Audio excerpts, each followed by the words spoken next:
Pour comprendre la police des grains, il faut partir d'un constat.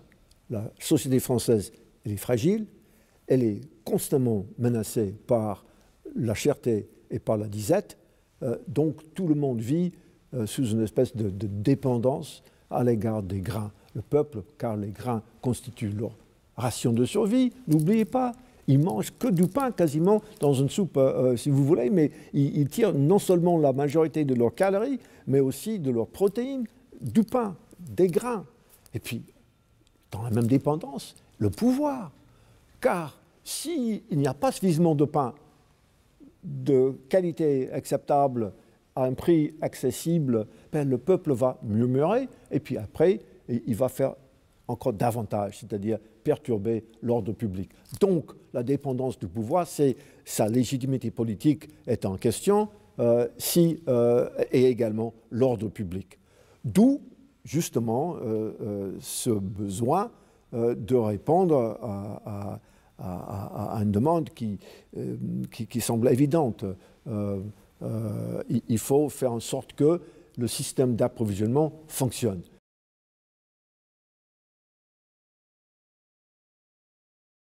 La police des grains traduit l'obligation qu'a le monarque, prince nourricier, boulanger de dernier recours, non pas de fournir directement le pain au peuple, mais de garantir le peuple contre la faim et la famine.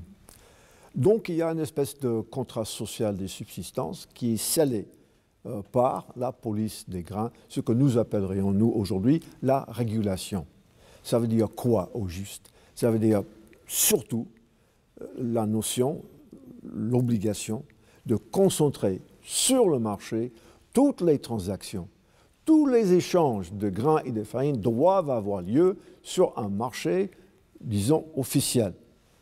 C'est la façon donc d'éviter ou au moins de limiter la spéculation, l'accaparement, les achats faits sur pied, comme on dit, dans les champs, clandestinement dans les auberges, sur échantillons.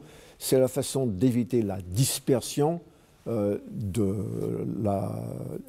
l'offre et d'assurer le peuple par la visibilité dense des grains et des farines que demain ne sera pas apocalyptique.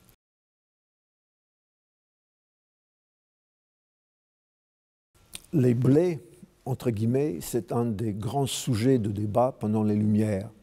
C'est la question des blés qui encourage ou même incite les Lumières d'aller vers ce que moi j'appelle les Lumières économiques, c'est-à-dire une réflexion sur l'économie politique et sur le vivre ensemble à la base d'une grande remise en question de la relation entre la gestion de l'économie et l'organisation sociale. Or, en plein XVIIIe siècle, il y a plusieurs groupes qui commencent à critiquer vivement le système dit de la police des grains.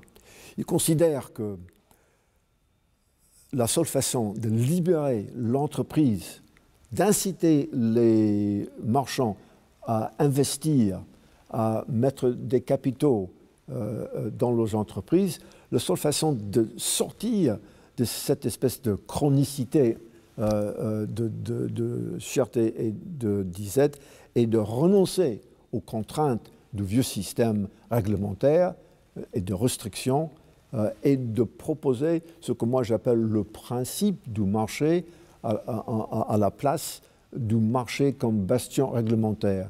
Le principe du marché est assez simple, c'est de laisser faire, c'est de permettre aux individus d'entrer en concurrence les uns avec les autres en poursuivant leur intérêt individuel particulier, ils vont contribuer directement à l'harmonie et à l'intérêt général.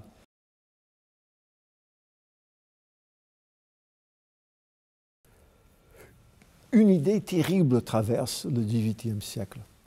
C'est que les gens proches du roi, dans des moments de tension sur les subsistances, profitent de la pénurie pour monter des monopoles monter du trafic, monter des spéculations pour gagner de l'argent.